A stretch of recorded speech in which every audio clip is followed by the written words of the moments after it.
Poète francophile, il va devenir le premier président de la République du Sénégal. Né en 1906, dans une famille de notables du Sénégal, Léopold Sédar Senghor passe ses études en France, où il étudie à la Sorbonne. Il devient alors le premier Africain agrégé de grammaire, un exploit à l'époque coloniale. Mais Senghor n'est pas qu'un érudit.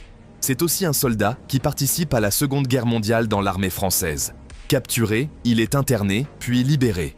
Dans les années 30, il cofonde le mouvement de la négritude, avec Aimé Césaire et Léon Gontran Damas. Élu député français, il devient par la suite ministre auprès du général de Gaulle, juste avant l'indépendance du Sénégal.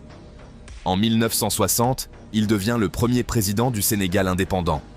Mais contrairement à beaucoup d'autres dirigeants de son époque, Senghor mise sur un modèle démocratique, progressiste et humaniste.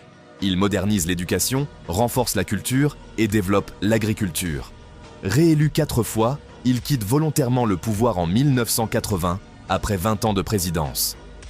Retiré de la politique, il s'installe en France, où il est admis à l'Académie française en 1983, faisant de lui le premier Africain à siéger dans cette institution.